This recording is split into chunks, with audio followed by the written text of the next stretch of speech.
Vamos a plantear el tercer tema, pero yo antes solamente unas cositas. Efectivamente, ya todo estaba, en fin, ya estaba pactado anteriormente de los pactos de la Moncloa. En el 69 se da la ley de sucesión. En el 74, Carmona lo sabe, el Congreso de Suresnes del PSOE se renuncia ya a ser un partido, en fin, al marxismo, que es lo que da. Y claro, en esa dejación cada vez más, evidentemente se va debilitando más la izquierda. Y es un debilitamiento que se va notando cada vez más. Nada más eso es lo que quería decir. Ahora ya nos tocaría el tercer tema, que empezaríamos por Ana también, cómo, es decir, se pretende salir de esta crisis, aunque ya no vislumbramos un poquito cómo se pretende salir, vamos a ver, cómo lo veis vosotros, ¿no? También en ese sentido. Ana y después Nacho, seguimos con el mismo esquema, ¿eh? ¿De acuerdo? Ana. De acuerdo. Bueno, es una buena pregunta. Yo, si supiera la solución, seguro que sería presidenta del gobierno, o por lo menos intentaría convencer a la gente de que me votara si tuviera la respuesta. Pero lo que sí tengo claro es lo que haría o intentaría hacer, que es fortalecer los servicios públicos, empezando por ahí. Fortalecer las libertades, que últimamente también hay un debate grande sobre ello, y poco más, porque esa ya sería mucha tarea. Empezar por ahí. Yo creo que no sé qué más necesitamos para que la gente sea consciente de que necesitamos un sistema sanitario público universal, de que las privatizaciones nos han traído a lo que nos han traído, y de que la derecha miente sistemáticamente en cuanto a trabajar, en cuanto a lo que consideran la política como servicio público. Es mentira, o sea, la derecha trabaja, decía Mújica que la derecha trabaja por intereses y la izquierda por ideales, por eso siempre vamos perdiendo. Puede que tenga parte de razón, y nos hayamos encasquetado en un mismo mensaje. Yo últimamente no tengo muy claro cómo se convence a la gente y tienen que pasar tragedias así para que la gente se vea convencida de que los sistemas públicos son necesarios y que el capitalismo comete injusticias sistemáticamente. Yo no puedo concebir un capitalismo moderado, o sea, porque ahora se sigue pidiendo, ¿no? Como decía Nicolás Sarkozy, que además lo decía Nicolás Sarkozy, lo que me sorprende es que muchos socialdemócratas lo pusieran de ejemplo, ¿no? Hay que refundar el capitalismo. ¿Perdón? O sea, no, es que el capitalismo es un sistema que ya, bueno, y ya degenerando en lo neoliberal, que ha machacado al planeta entero. Pero vamos a ver, ya no es una cuestión de este país, es que es una cuestión de cómo está el medio ambiente, de cómo estamos las mujeres, de cómo está la explotación mundial, la explotación de los recursos. Yo no sé qué más necesitamos para ser conscientes de eso, pero me pregunto que más allá de necesitarlo, ¿cómo lo explicamos para que se entienda y para que la gente salga convencida de esto? ¿Qué políticos necesitamos? ¿Qué discursos necesitamos? ¿Tenemos lo que necesitamos? Porque yo tengo claro que yo conozco mis limitaciones, yo no me puedo dedicar a eso, pero también me pregunto si la gente que tenemos en la Moncloa se puede dedicar a eso, porque no veo yo que estén convenciendo a nadie, no ahora que estamos en un estado de alarma, sino ya antes. Recordamos que se les votó y repitieron una votación que dio al fascismo 52 diputados. Repitieron una votación que es imperdonable, que dio al fascismo 52 diputados. Eso es imperdonable. ¿Qué demonios estaban contando? ¿Qué pasa con la izquierda? ¿Dónde está el mensaje? Y es verdad, la izquierda es autocrítica, pero algo está fallando para que el fascismo vaya ganando. Y me preocupa porque además estoy trabajando precisamente ahora en información sobre ultraderecha y me preocupa muchísimo todo lo que hay ahí.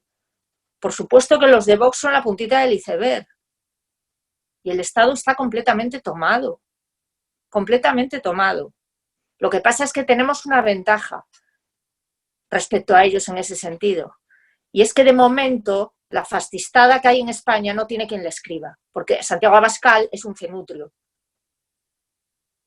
Pero el día que lo encuentren, ya me empezaré a preocupar un poco más. Porque han conseguido entrar en las instituciones, pero no creo que rompan el techo si no tienen un buen liderazgo, y no lo tienen. Eso es en lo que estoy trabajando ahora y me preocupa muchísimo, porque sé que si salimos mal de esta, no convencemos del sistema público, no convencemos de un Estado que deba garantizar la justicia social, que para mí es lo prioritario, y los derechos de los trabajadores, trabajar para vivir o vivir para trabajar, mientras no consigamos convencer a la gente de que eso es lo positivo para todos y de que vivimos de forma colectiva y no individual, mal asunto. Y no estoy muy segura de que quienes están ahora en el poder, en una parte del poder, que es el Ejecutivo, sean los más indicados para hacerlo. Porque no lo estoy viendo, no lo estoy percibiendo. Y eso me preocupa muchísimo. Entonces, ¿cómo salimos de aquí? Bueno, yo tengo claro que si se supiera hacer y se pudiera hacer, también es verdad que cuentan con una minoría muy minoritaria, valga la redundancia, pues las recetas yo creo que ni siquiera son innovadoras. Todos tenemos muy claro dónde están las debilidades del sistema, pero nadie sabe explicarle a la gente y que la gente se vea convencida de que esas son las debilidades y de que las cosas se tienen que hacer de la manera que se tienen que hacer. Así que no soy muy optimista al respecto sobre la salida de esta crisis. Es más, a veces me pregunto si es mejor no salir, tal y como estamos. Porque cuando salgamos, yo sigo pensando que España será intervenida, por mucho que nos digan ahora manga ancha. Y entonces sí que estamos apañados, que decía aquel, y apañadas. Bien, pues ya han terminado, Nacho. Y después Juan Torre. Vale, bueno, pues, ¿cómo se puede superar esto? Pues no lo sé. Lo que sí tenemos claro es que si utilizamos las mismas herramientas vamos a tener los mismos resultados, ¿verdad? Y tuvimos una crisis terrible hace poco más de 10 años, no hace 3 siglos, ¿vale? ¿Se está proponiendo algo diferente? Por ahora no, ¿vale? Como decía antes Carmona, lo que hay que tener claro son los objetivos para llegar a un acuerdo.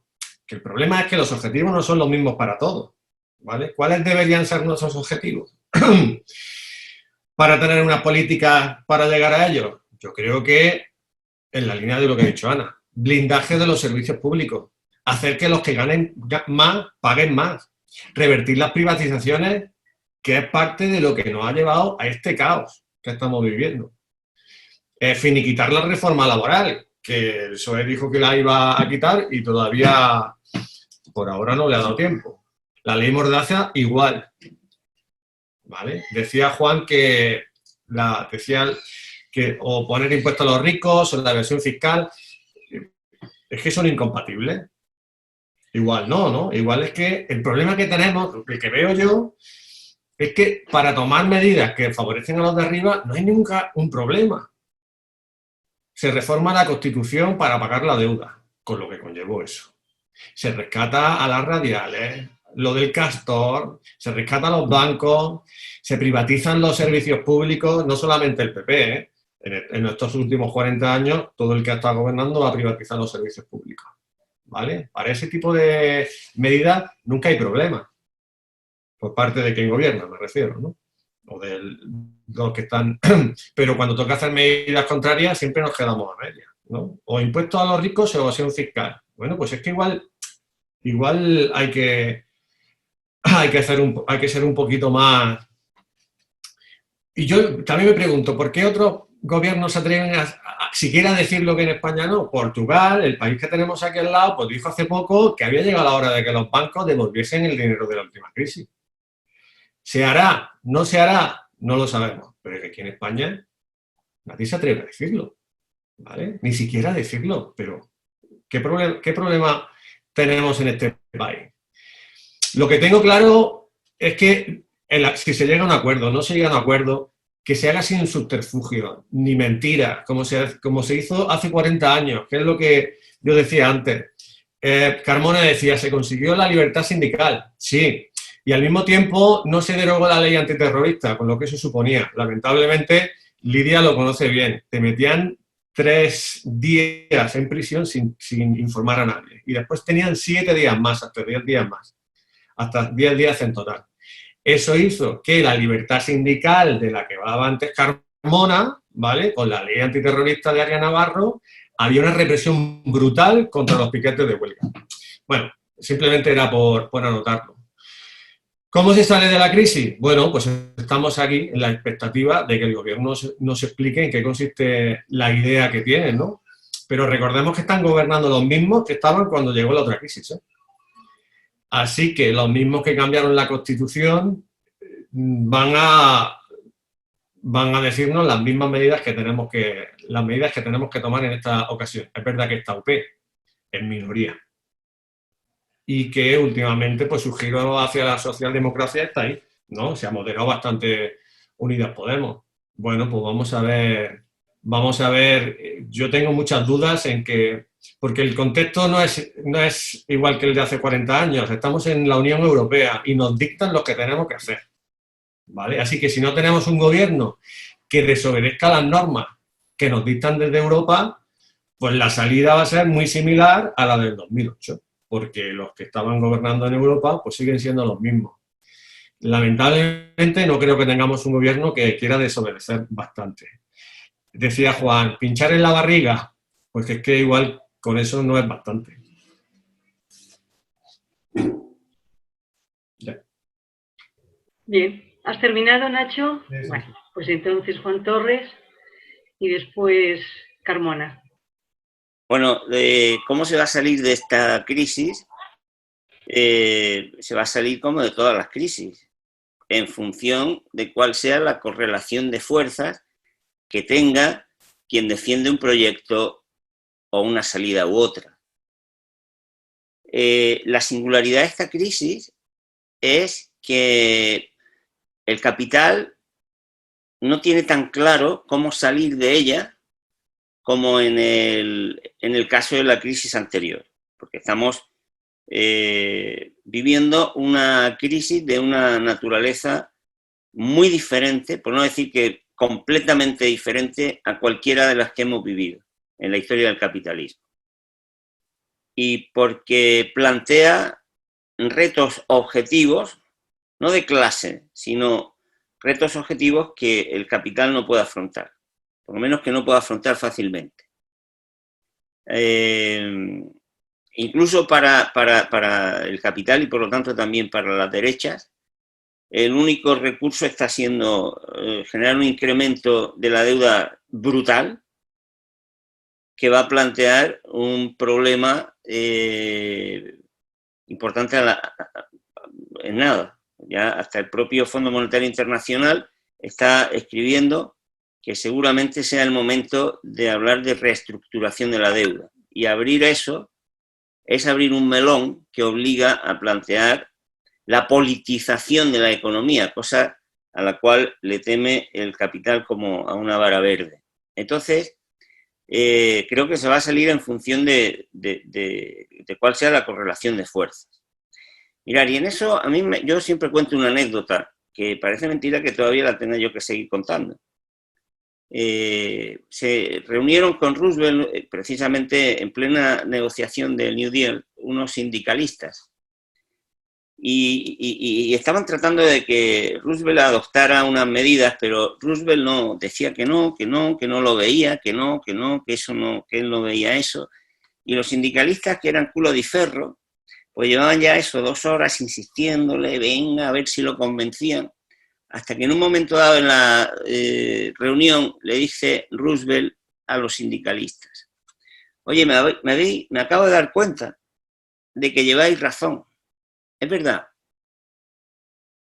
Eso es lo que hay que hacer, efectivamente. Eso es lo que tengo que hacer. Me habéis convencido. Ahora iros a la calle y obligadme a hacerlo. Porque eso es el gobierno. Como cuando a Frei Beto le preguntaron en Brasil, ¿no? Oiga, ¿y ustedes cuando llegaron al poder, en una entrevista, cuando llegaron al poder, él fue un tiempo ministro con Lula, ¿cómo es que tomaron medidas tan conservadoras en relación con lo que llevaban en el programa electoral. ¿Por qué hicieron esas políticas que nos defraudaron tanto cuando llegaron al poder? Y le dice Frei Beto, ¿cómo? Perdone, ¿qué es lo que me ha dicho? Dice, sí, que cuando llegaron al poder, que ¿por qué hicieron esas políticas? Dice, ¿que llegamos dónde? Que cuando ustedes llegaron al poder, dice, no, perdón, usted está equivocado. Nosotros llegamos al gobierno, no al poder. ¿Qué es o sea, no entender eso y hablar de política, pues con todos los respetos, no tiene mucho sentido. Entonces, ¿cuál es el problema? Que hoy día los tres condimentos que son precisos para que un proyecto transformador de la izquierda o de la derecha se ponga en marcha son, en primer lugar, un proyecto, es decir, ¿dónde quiero ir? ¿Cuáles son las respuestas que yo le doy a los problemas que tiene hoy la sociedad? Que la gente siente como problemas, porque los tiene. Segundo, ¿cuál es el poder que yo tengo para poder hacer que ese proyecto se haga efectivo? La derecha ya sabemos cuál es el poder. Tiene el dinero y tiene un control de las instituciones impresionante.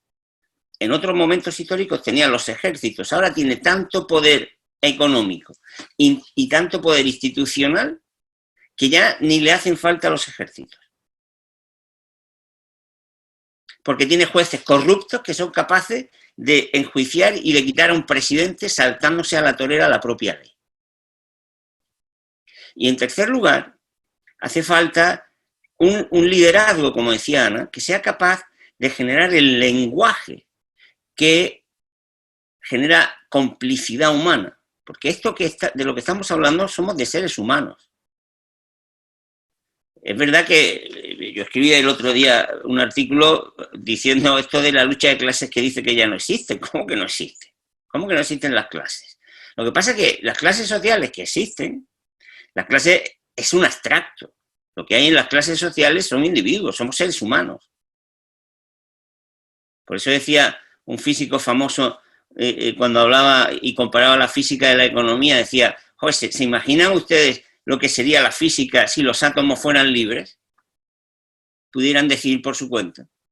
Entonces, esos son tres ingredientes que a mí lo que me preocupa es que creo que no los tiene hoy día la izquierda, ni la española, ni a nivel internacional.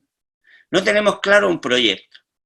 No hay una clara expresión de hacia dónde se quiere ir, porque avergüenza decir que se quiere ir hacia el socialismo y porque además se ha difuminado tanto lo que es el socialismo que no hay manera de que la gente entienda o tenga un contenido material efectivo de lo que es el socialismo. No se tiene idea de cómo reaccionar, de cómo, hacia dónde ir, qué tipo de sociedad es la que le proponemos a la gente.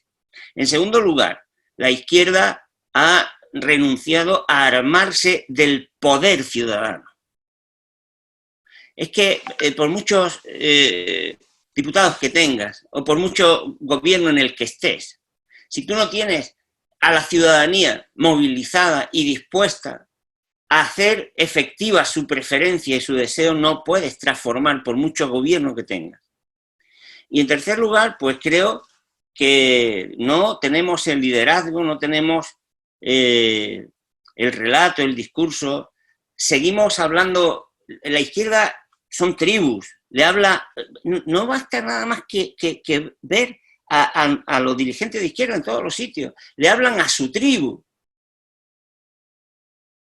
No tenemos izquierda, tenemos tribus de izquierdas. Y entonces, como cada uno le habla a su tribu reducida, pues lo que tenemos son jefes de tribus movilizando a tribus reducidas, pero incapaces de generar un proyecto que sea un proyecto para el conjunto de la sociedad. Y hoy día el capitalismo neoliberal ha llegado a exagerar tanto la esencia antihumana y antidemocrática del capitalismo, que la izquierda hasta lo tendría fácil, porque las reivindicaciones más radicales son de un sentido común tan elemental que podrían ser suscritas por cualquier persona a poco que fuera honesta. Porque estamos hablando de que del riesgo de que se desaparezca la vida en la Tierra. Porque estamos hablando, yo hoy lo he escrito en el artículo de hoy, de que hay empresas que se apropian de las vacunas que necesita la gente para no morirse. O sea, estamos hablando de cuestiones que son elementales, que es salvar la vida en el planeta, evitar que se mueran todos los días 20 y tantas mil personas de hambre cuando hay recursos de sobra para que no se mueran. O sea, esas banderas, que son las banderas de la vida, la bandera de la justicia. Oiga, que hay 20 y tantas personas en el mundo que ganan lo mismo que 3.800 millones de personas. Que no estamos hablando, esas banderas que son de sentido común, serían las que podrían permitir que la izquierda asumiera un proyecto de liberación global. Pero claro, le tienes que hablar a la gente que no es como tú. Si yo tengo, como decía antes en mi edificio, una escalera que necesita pintarse, y tenemos la mitad de los vecinos que no quieren pintarla porque son unos guarros, yo tengo que dirigirme a ellos, no a los que ya estamos convencidos de que hay que pintar la escalera. Ese es el reto de las izquierdas. Ir más allá de la propia izquierda, sin dejar de ser izquierda y sin dejar de defender el proyecto de liberación. Pero para eso tienes que empatizar, te tienes que identificar, te tienen que entender, tienes que hablarle a la gente en el lenguaje que habla la gente. Tienes que parecerte a la gente y que la gente vea que tú te pareces a ella. Y no reclamar ese comportamiento de tribu que permanentemente tenemos. Yo soy siempre optimista. Eso también es verdad, porque si no, no estaría un sábado a esta hora en estas cosas, sobre todo con una niña pequeñita que me está esperando y ya va a empezar a dar en la puerta. Soy optimista y por eso mi compromiso.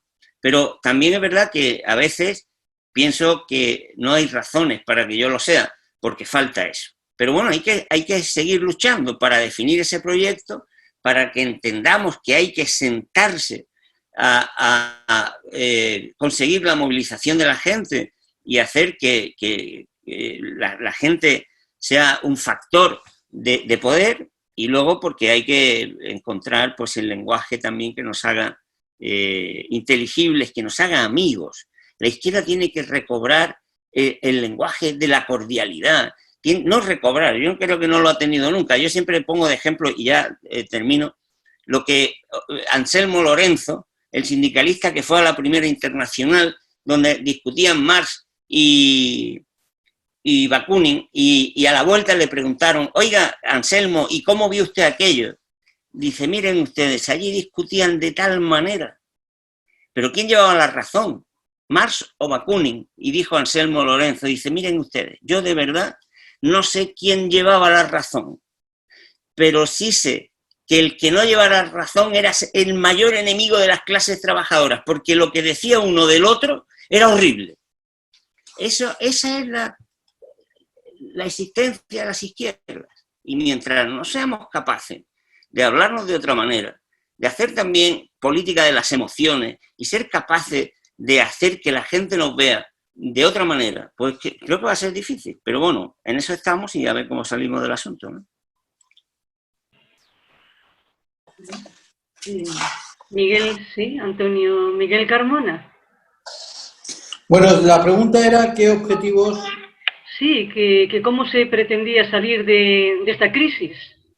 Los objetivos que podemos tener. Pues yo, si os parece bien, voy a establecer una taxonomía para poder aclararme primero yo. Es decir, están en primer lugar, los objetivos urgentes, que parece que se nos olvidan en nuestro debate, pero aquellos que hemos tenido algo que ver con algún gobierno, sabemos que no se nos deben olvidar. Luego están los objetivos clásicos y luego están los nuevos objetivos. Esos tres yo creo que es muy importante valorarlos. Los objetivos urgentes que tenemos como sociedad, como España, como trabajadores, es que tenemos que conseguir financiación para poder cubrir los gastos de protección, especialmente a los trabajadores y especialmente también a aquellos que no tienen absolutamente nada. Por ejemplo, nosotros tenemos que conseguir, y perdonadme que insista, en esa vulgaridad de pedir prestado porque no tengo ingresos suficientes para poder pagar 6.000 millones al mes para financiar los ERTEs. Permitidme que insista en tener que pedir prestado a los mercados internacionales para poder pagar las pensiones en nuestro país. Permitidme que insista. Permitidme que insista en lo urgente que es tener que pedir prestado, en este caso, salvo que podamos obtener bien ingresos, pero yo creo que es bastante difícil, sobre todo cuando España limita al norte con un paraíso fiscal y al sur con otro paraíso fiscal, cuando tenemos que financiar probablemente un montón de parados que vamos a tener probablemente cerca del 22% del desempleo. Permitidme que insista en lo urgente de que nosotros tenemos que pedir prestado para seguir pagando a nuestros sanitarios, pagando a nuestros funcionarios, pagando a los policías, a los sanitarios, a los médicos, a las profesoras y a los profesores de la escuela pública. Tenemos que seguir pagándolos, ¿eh? Con lo cual nosotros tenemos que conseguir ese dinero. Yo sé que esta visión, en primer lugar contable, de tener que recaudar 100.000 millones de euros suele excitar bastante poco a las divagaciones intelectuales. Pero es lo que me reclama la población española en estos momentos, que lo está pasando muy mal. Hay un montón de personas en estos momentos que están viviendo sin un contrato laboral porque muchas trabajadoras, especialmente trabajadoras inmigrantes, y yo he hablado con ellas por teléfono durante este último mes y medio, especialmente con representantes de asociaciones de ecuatorianos, de trabajadores de rumanos y rumanas, pues trabajadoras que no tenían ningún contrato laboral y eran empleadas del hogar y ahora mismo no tienen ningún derecho a ninguna prestación, es más, ni existen. Con lo cual, evidentemente, tenemos que buscar, primero, su legalización y, en segundo lugar, su financiación. Con lo cual, yo necesito 100.000 millones de euros. No me habéis respondido de dónde saco los 100.000 millones de euros que no sean pidiéndoselo a los mercados de capitales. Ahora, podemos desobedecer. Es decir, podemos decirles que no estamos de acuerdo con el mundo, que no estamos de acuerdo con la realidad existente y yo, evidentemente, no estoy de acuerdo con la realidad existente. Yo, evidentemente, no estoy de acuerdo con el mundo que me rodea. Yo, evidentemente, no estoy de acuerdo con esas trabajadoras que no tienen ningún ingreso en estos momentos. Yo, evidentemente, no estoy de acuerdo con un sistema donde esta mañana hemos estado repartiendo desayunos en la calle y yo he estado hablando con cada uno. Me interesaba cada vez más ver cada biografía de los que iban repartiendo entre la Cruz Roja y otras organizaciones sociales, que no voy a mencionar, desayunos en la calle. Yo estuve repartiendo esta mañana y hablando con ellos. Y uno es un desempleado que se le ha agotado cualquier tipo de prestación y cualquier tipo de subsidio. Todo eso lo tenemos que financiar. Todo eso tenemos que conseguirlo mañana. Y si no es mañana, hay que conseguirlo pasado. Yo necesito financiar todo eso. Entonces, yo creo que al hilo de lo que tenemos, nuestro primer objetivo es respirar. Si llega un enfermo, por permitirme el ejemplo médico que siempre suelo poner a mis alumnos, con un paro cardíaco a urgencias, yo me puedo poner a divagar con el otro doctor médico qué es lo que decía exactamente un médico romano sobre la historia de la medicina. Yo puedo seguir divagando. Yo lo que tengo que hacerle es un masaje cardíaco y salvarle la vida. Es lo que tengo que hacer. Hay mucha gente que lo está pasando mal y hay que financiarlo. Podemos tener un recurso, evidentemente, a los ingresos fiscales, pero va a ser muy complicado, como bien habéis puesto encima de la mesa. 2, los objetivos clásicos, que es, por supuesto, en eso estamos de acuerdo en el seno de la izquierda, aunque evidentemente todo izquierdista es divisible por 2. Pero estamos de acuerdo que hay que blindar los derechos sociales que hemos conseguido en este país y que han destruido a través de sus artimañas la derecha en nuestra nación. Nosotros tenemos que blindar la sanidad pública, tenemos que blindar la educación pública, tenemos que dotar la educación pública, tenemos que derogar la reforma laboral. Por cierto, reforma laboral que depende en estos momentos no de un ministro del PSOE, sino de una ministra de Podemos. Evidentemente, podemos hacer un debate ideológico que a mí me interesa muchísimo. Yo tengo no poca literatura escrita sobre el debate ideológico y a mí, sinceramente, es lo que más me interesa. Bueno, lo que más me interesa ahora mismo es la pintura italiana del siglo XV, que es lo que estoy leyendo durante casi todo el día, además de dar clases online con mis alumnos. Entonces, de hecho, casi un experto de Piero della Francesca. Ahora bien, hay un libro de Stendhal que os recomiendo mucho que se llama Historia de la pintura en Italia, que me parece maravilloso. Pero dicho esto, por ejemplo, en Suresnes, en 1974, no se rechazó el marxismo, se dijo que no era la única, para empezar no fue en Suresnes en el 74, fue el 28 Congreso y medio de 1976, donde se dijo que el marxismo no es la única raíz de la izquierda. Por cierto, lo dijo Deng Xiaoping 2 años después, en 1978, en la reunión del 31 Comité Central del Partido Comunista Chino, cuando propuso las 4 modernizaciones que, por cierto, ya había propuesto 15 años antes Zhou Enlai. Pero dicho esto, que podemos tener ese debate sobre Deng Xiaoping, sobre el Congreso del 76 o sobre Zhou Enlai del 74, pero desde luego nosotros tenemos que cumplir esos objetivos clásicos, blindaje de los derechos sociales, blindaje de los derechos laborales, es decir, que no venga un gobierno de la derecha y nos lo tumbe. Y 3, nuevos objetivos modernos para nuestro país. Es que vivimos una época completamente distinta. Es decir, ahora mismo yo soy presidente de la Asociación Española de la Singularidad. Ahora mismo hay una expansión exponencial, valga la expresión, exponencial de las nuevas tecnologías y de la ciencia. Exponencial. Mi primera tesis doctoral, que publiqué en un libro que se llama Economía e Innovación y que empecé a hacerla en una universidad norteamericana en California en 1900, final de los 80, principio de los 90, yo ahí compartí, la Universidad de California Norte tiene 32 premios Nobel, y ahí compartí con muchos economistas cuál sería el motor económico de los ciclos de las ondas largas de Kondratiev, que son las innovaciones que decía el economista Schumpeter. Bueno, pues ahora hay una expansión tecnológica brutal. El genoma humano está ya no curando el Parkinson, la investigación sobre el genoma humano, sino está alargando la vida y está eliminando casi todos los síntomas del Parkinson en nuestro cuerpo. Estamos acercándonos a una expansión tan exponencial de las nuevas tecnologías. Google en estos momentos está investigando cómo crear una interfaz con una nube en nuestra mente. Es decir, todo esto podemos parecer un profesor chiflado, pero no lo somos cuando decimos que la investigación y desarrollo en nuestro país concita solamente el 1,3% de nuestro PIB. En Alemania el 3%. En Corea del Sur un 4,5%. En Francia un 2,5%. Entonces, unos nuevos objetivos de investigación y desarrollo para lograr repartir para la clase trabajadora y para los más vulnerables las nuevas tecnologías y la nueva ciencia. 2, la abolición de la pobreza, y ahí hemos empezado con la renta mínima para poder conseguir dar pasos en ese sentido, aprovechando las mejoras de productividad que nos puede llevar a largo plazo, no a corto plazo. Por eso he dicho lo urgente, luego lo clásico, luego lo moderno, que es los nuevos objetivos. 3, un nuevo mundo sostenible. ¿Lo oís? ¿Lo oís, no? Ahora sí. ¿Me estáis oyendo? Ahora. Para terminar, lo que quiero decir es que no hay una cuestión importante, que es conseguir un mundo más sostenible, donde la sostenibilidad no sea un coste del sistema, sino que sea una restricción del sistema.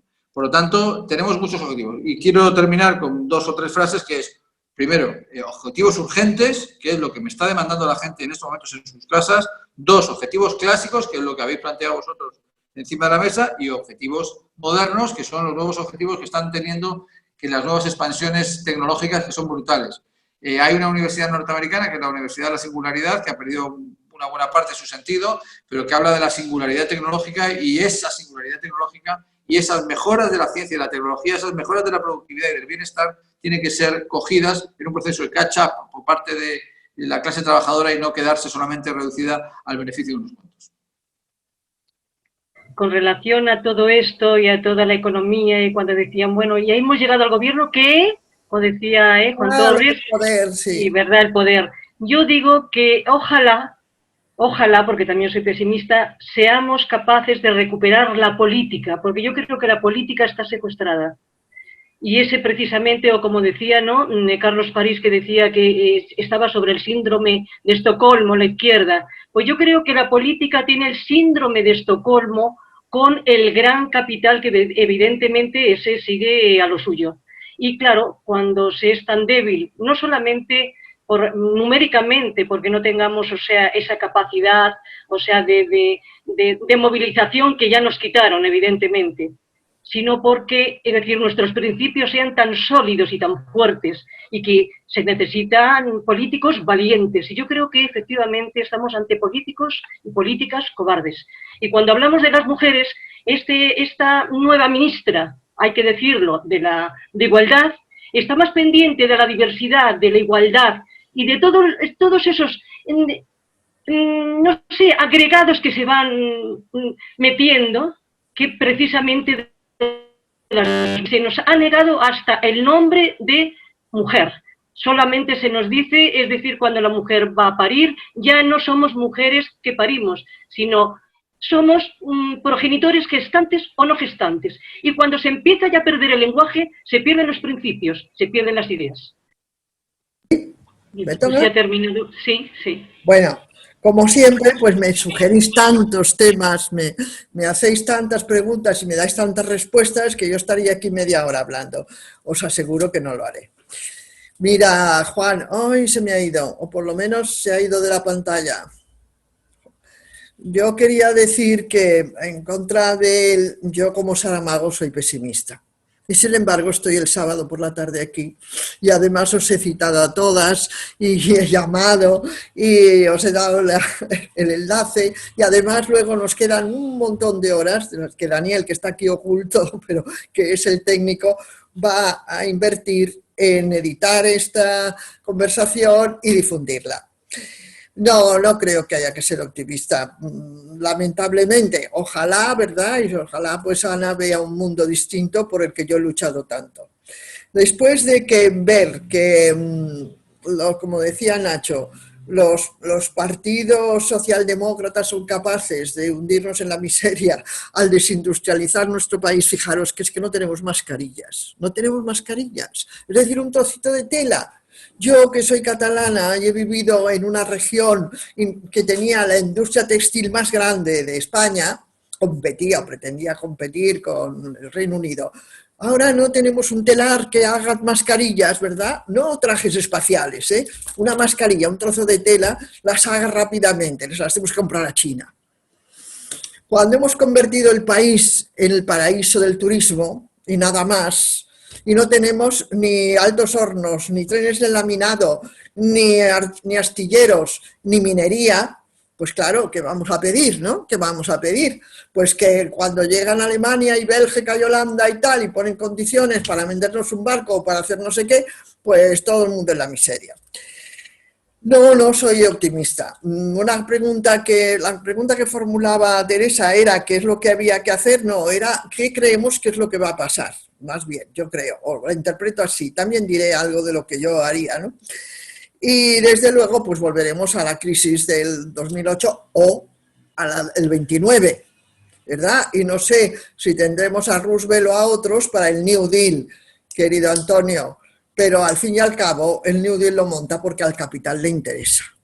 Porque si la clase obrera está en la miseria y las manadas de pobres desgraciados, como nos han contado la literatura de aquel momento, andan vagando por los campos robando cebollas para comer, no les sirven porque no compran. No compran coches, no compran casas, no compran zapatos y no compran. Y no consumen. Y si no se consume, pues ¿qué hace el capital? ¿Para qué va a fabricar si no se lo compra nadie? No puede vivir solamente de las compras de un sector pequeñísimo de la población, ya sabemos lo que fue el fordismo, etcétera, etcétera. Entonces, pues el New Deal tenía que salir de la miseria absoluta a millones de personas para que volviera a reanimarse el sistema capitalista. Y no sé si ahora lo harán, si meterán millones de estos, como pregunta Antonio, pero yo sí sé dónde están esos millones, y lo sabemos, y tú también lo sabes. Cuando yo hace unos días comenté que nos planteáis nacionalizar la banca, te echaste a reír. Claro, ya comprendo que es para reírse, porque la Constitución lo prohíbe, ya lo sé. Por eso se hizo esa Constitución, para impedir semejante medida. Y en los paraísos fiscales hay mucho dinero, que no nos engañen. Yo lo único que les pido a los que gobiernan, o a los que idean, a los que difunden, a los que crean opinión, es que no nos engañéis, hombre. Es decir, el dinero está, es impresionante. Lo que dicen que hay en los paraísos fiscales, yo he perdido las cifras, lo sabrá Juan Torres, yo no tengo ni idea. Más no tengo ni idea, cuando salgo de 100 o 150 euros ya no sé qué es lo que vale nada, ¿no? Porque como le pasa, supongo, a la mayoría del pueblo. Pero están allí. Ahora, que nadie se los va a quitar, claro que no. Ni vamos a nacionalizar la banca, claro que no. Entonces a lo mejor nos pasa lo que Allende, ¿no? O lo que está pasando en Venezuela, que claro, es un horror, ¿verdad?, el sistema venezolano, pero han bloqueado absolutamente hasta el dinero del petróleo. Claro, entonces si no podemos hacer nada, pues que hagan con nosotros lo que quieran, pero no con mi consentimiento. Es lo único que planteo. Lo único que planteo es que si hemos de estar jodidas, por lo menos no estemos contentas. Que sería la leyenda que dejaría aquí, ¿no? Que pondré en el Twitter, ¿no? Porque si no podemos nacionalizar la banca y si no podemos tampoco nacionalizar las eléctricas, por ejemplo, ¿no? Tenemos que seguir pagándolas. Y si para darles de comer a los que sea hemos de pedir el dinero y luego devolverlo, porque, bueno, al fin y al cabo Argentina cuando tuvo una crisis terrible no devolvió la deuda, ¿no? Cuando dijo no lo devuelvo, pues el Fondo Monetario Internacional y tal corrieron a negociar con ellos. Pero nosotras no nos vamos a plantear esto, porque qué horror, ¿cómo no vamos a devolver la deuda que han creado una serie de gobiernos incompetentes y corruptos? Y la tenemos que devolver los trabajadores con nuestra sangre y con nuestra piel. Pues claro, si no podemos hacer nada de esto, pues digámoslo. Hombre, Juan, digámoslo simplemente. Estamos atados, esposados, arrojados. Pero yo estuve atada y esposada y arrojada y por lo menos no firmé la declaración. No firmé que estaba de acuerdo con lo que me estaban haciendo. No firmé ni dije ni di los nombres de los camaradas que podían caer también en aquella redada. Es lo único que planteo. No nos engañen, no nos engañéis más. Y no hagáis más discursos que parecen sermones de curas. Que hemos de estar todos juntos, que hemos de estar no sé qué, que hemos de estar no sé cuánto. Mira, primero se hundió el movimiento obrero y ahora reclamáis que movilicemos a la gente. Solo nos falta, y espero, y en eso estoy luchando como una tigresa, que no desmovilicen el movimiento feminista, con 4 promesas que les pueden hacer, porque de todas maneras nos siguen matando. Y eso, como somos el colectivo que tiene más víctimas de todos, pues a lo mejor mantienen todavía el espíritu de lucha. Pero después de movilizar los sindicatos, después de las leyes laborales que se han aprobado, de la reforma que han hecho, etcétera, etcétera, ahora nos pedís que se movilice la gente y que exija lo que tiene que pedir, ¿no? Qué graciosos sois. Es que me encantáis, ¿no? O sea, se hunde la Unión Soviética, se hunde, porque era malísima, era malvadísima. Pero la socialdemocracia ya le fue bien, ¿verdad? Ya dijo, pues ahora gobierno yo, pues ahora no gobierna. Pues ahora no la votan en la mitad de Europa, ¿eh? Y cuando gobierna es debilísimamente como está haciéndolo en España. Entonces, bueno, un poquito, ya que somos aquí 6 cerebros impresionantes, por lo menos, ¿verdad? Hagamos un análisis adecuado. Y si no queréis llamarle marxista, Antonio, pues no le llames como sea, pero que sea racional. Racional porque el dinero está. El dinero se lo queda en las grandes corporaciones, se lo queda en las grandes fortunas, entre otras la Casa Real, ¿eh? Cuando tú preguntas los 1.200 millones, no sé quién, Juan, 1.200 millones que faltan, ¿dónde están? Pues mira, la Casa Real los tiene, ¿eh? Bueno, pero yo supongo que plantear esto pues es una fantasía, ¿no? Todo lo que yo digo es una fantasía, pero corresponde a la realidad que estamos viviendo. Y los trabajadores y las mujeres tienen que enterarse de que esto es lo que hay. Y esto es lo que les van a dar. Lo que no hay derecho es a engañarlas. ¿Y por qué demonios en Noruega, en Suecia, en Dinamarca se cobran más impuestos que en España, que tenemos 3 veces la población de España, de esos países? ¿Por qué?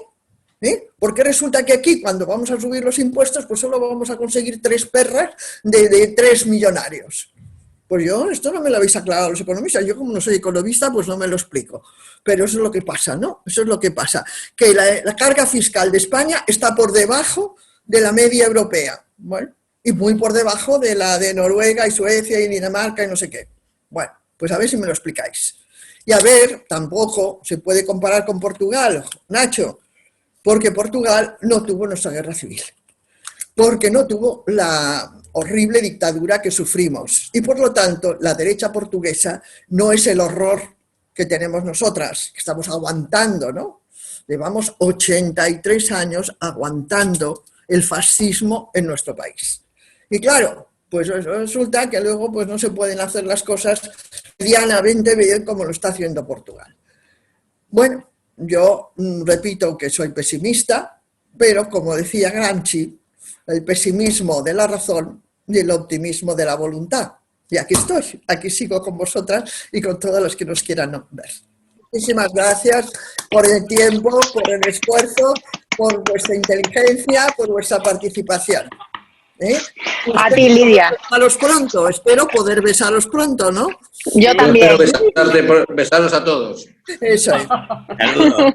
Hasta pronto, buenas noches.